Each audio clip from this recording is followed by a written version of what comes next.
Friend, आज हम बात कर रहे हैं ट्रिग्नोमेट्रिकल फंक्शन की। एकदम माइक्रो सेकेंड में हम क्वेश्चन करेंगे। जो क्वेश्चन पूछे गए हैं उन्हीं के क्वेश्चन के बारे में डिस्कशन करेंगे। तो आज हम एक एक क्वेश्चन करेंगे जो एग्जामिनेशन में पूछे जाते हैं, वो डायरेक्ट पूछे जाते हैं। और आपको थोड़ा सा कॉन्सेप्ट भी लगाना, तो बहुत सारे क्वेश्चन ऐसे भी हो सकते हैं। लगभग 50% ऐसे क्वेश्चन आते हैं तो जो डायरेक्ट आप आंसर से भी कर सकते हैं। इसमें कहीं भी आपको दिमाग लगाने की ज़रूरत नहीं है। जैसे कि पहला क्वेश्चन देखिए, मैं करने जा रहा हूँ। पहला क्वेश्चन ये है कि साइन पर 6a प्लस कॉस पर 6a प्लस 3 साइन स्क्वायर ए कॉस स्क्वायर ए, इसकी वैल्यू पूछा है कि कितना होगा। इसमें ऑप्शन दे रखा था, पहला 0, सेकंड ऑप्शन दे रखा था 1, थर्ड ऑप्शन दे रखा था 2 और फोर्थ ऑप्शन दे रखा था 3। इस क्वेश्चन में आपको कुछ करना नहीं था। अगर देखिए, मैं ऑलमोस्ट क्वेश्चन 0 और 1 पे ही सॉल्व कर देंगे विदाउट लॉजिक के साथ। आप डायरेक्ट आंसर भी निकाल दें। ए इक्वल टू हम 0 पुट करते हैं तो साइन 6 पे पावर 0 प्लस कॉस पे power 6 0 plus 3 sine square 0 cos square 0। तो आप जानते हैं साइन 0 की वैल्यू 0 होती है, कॉस 0 की वैल्यू 1 होती है। यहाँ पूरा 0 हो गया तो 1 आया। तो आप कुछ भी कर लीजिए, इसका सिंप्लीफाई क्या आएगा, ऑलवेज 1 आएगा। 1 इज़ द राइट आंसर। तो इस तरह के क्वेश्चन को आप ऐसे टैकल कर सकते हैं इजी तरीके से, बहुत जल्दी इसका आंसर मिल जाएगा। क्लियर है।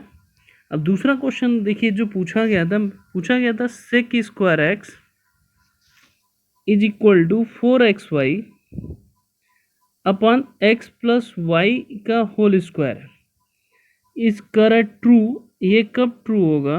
तो पहला ऑप्शन इसमें दे रखा है कि x plus y is equal to 0 होगा।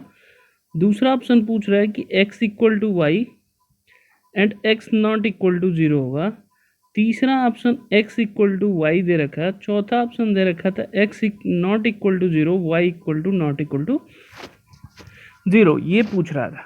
तो आप सिंपल सा हम इसमें रख रहे हैं x equal to 1, y equal to 1 रखें तो ये क्या आ जाएगा, sec square x is equal to 4 into one upon कितना आ जाएगा 1 प्लस 1 का होल स्क्वायर।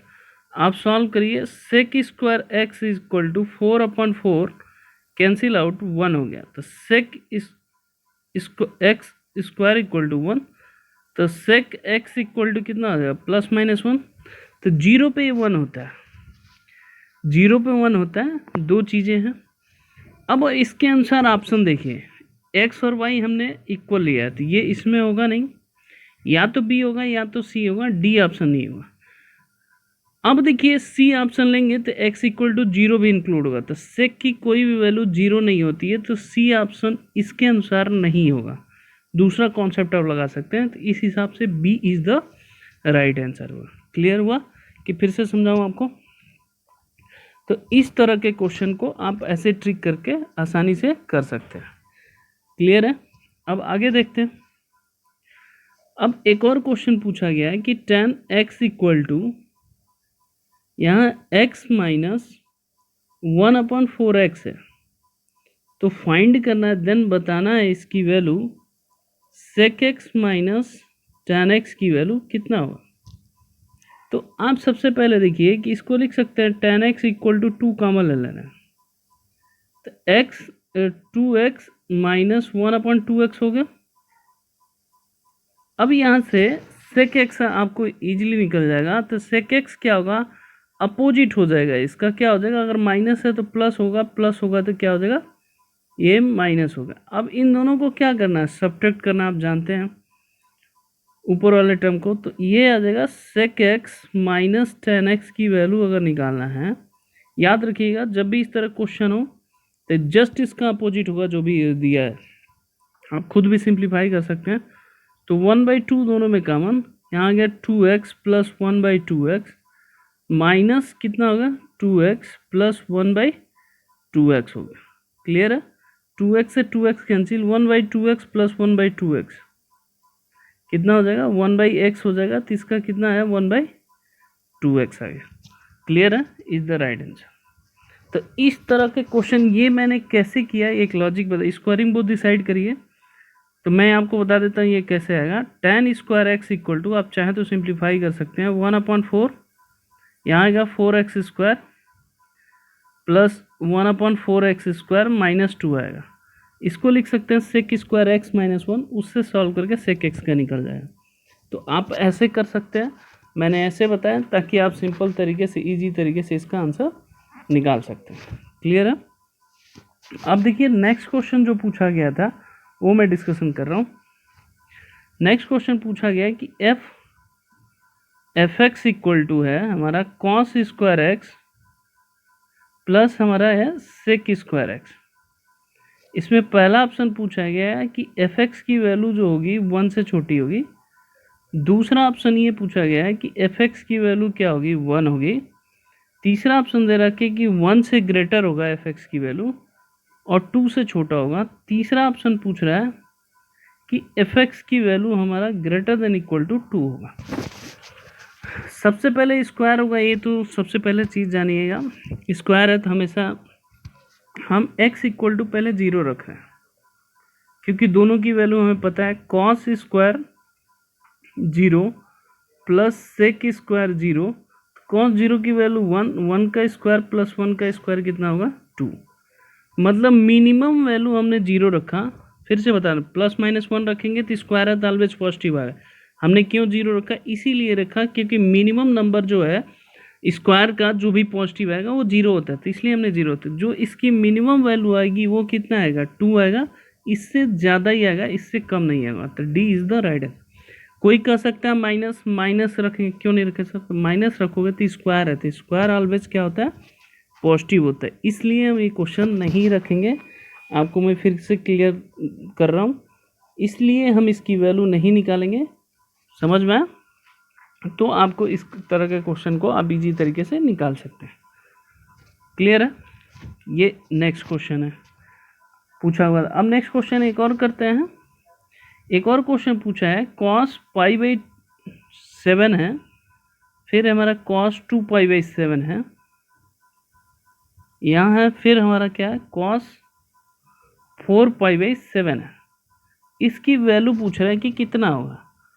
अब आप देखिए कि इसका फार्मूला होता है डायरेक्ट। अब मैं आपको समझा देता हूँ। cos a cos 2a मतलब cos 2 का स्क्वायर a इस फॉर्मेट में है, मतलब a की वैल्यू क्या है, π/7 है। तो इसका फार्मूला होता है साइन, जो भी है यहाँ पे 2 पे power n a upon 2 power n sine a होता है। तो हमने कहाँ तक एक्सपेरिमेंट, 3 नंबर तक है, तो यहाँ कितना हो जाए 2 पावर 3a, a की मतलब π/7 हो गया, अपॉन 2 पावर 3 कितना 8, यहाँ कितना है साइन π/7 हो गया। अब 8 π/7 होगा तो इसको लिख सकते हैं sine pi plus π/7 upon 8 sine π/7 हो गया। अब जानते हैं थर्ड कोऑर्डिनेट में क्या होता है, साइन हमारा निगेटिव होता है, तो माइनस साइन π/7 अपॉन 8 साइन π/7 हो जाए। इससे कैंसिल, तो इसका आंसर आ गया -1/8। कोई और मेथड लगाएंगे तो आपको मुश्किल में फंस सकते हैं। क्लियर है? समझ में आ गया? अब इसी क्वेश्चन को एक और तरीके से पूछा हुआ था, जो ये फार्मूला मैं बता रहा हूँ हर जगह एप्लीकेबल होता है जब भी इस तरह का आएगा। एक और देखिए, इसी क्वेश्चन को दूसरे तरीके से कैसे पूछा था।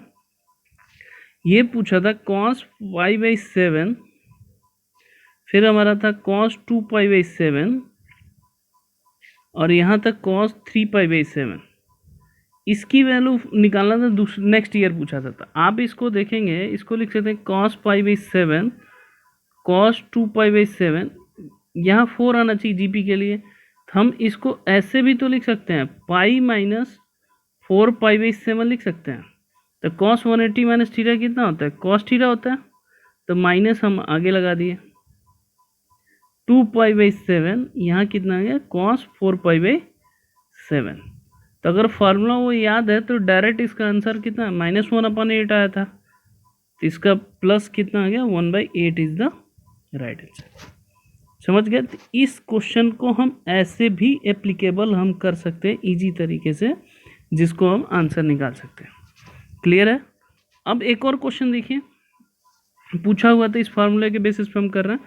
जैसे मान लीजिए एक और क्वेश्चन था, cos 2π/15 cos 4π/15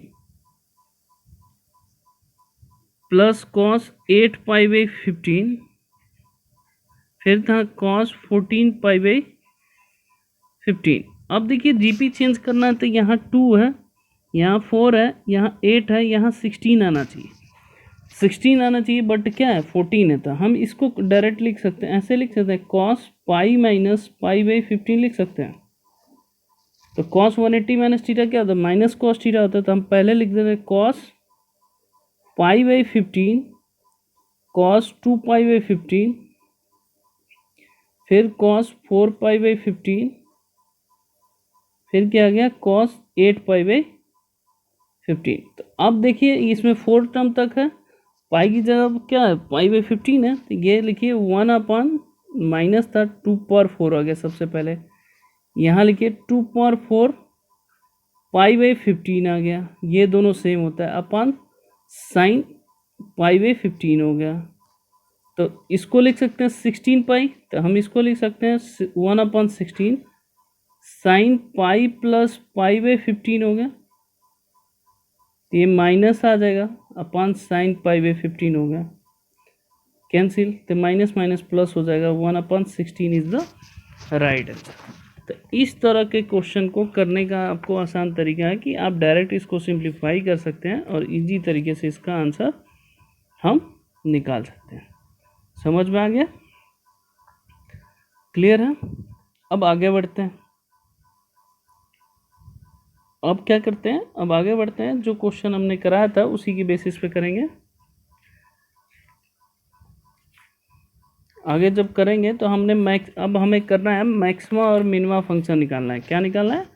मैक्सिमा और प्लस मिनिमा। जैसे मान लीजिए एक क्वेश्चन है 3 sin x plus 4 cos x है। अब इसका पूछ रहा है कि मैक्सिमम वैल्यू निकालिए और मिनिमम वैल्यू निकालिए।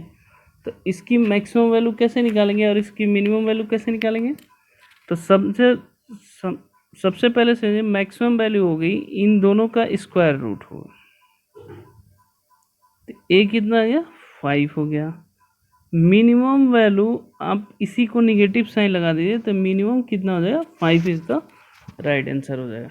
तो इस तरह के क्वेश्चन को हम ऐसे कर सकते हैं टैकल, और इजी तरीके से इसका आंसर हम निकाल सकते हैं।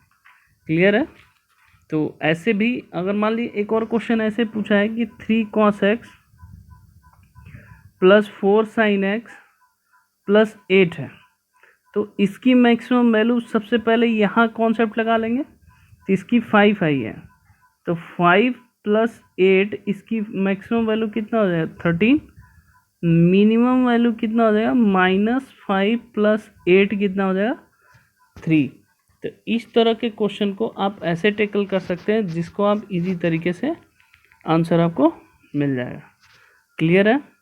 ओके बच्चों, धन्यवाद।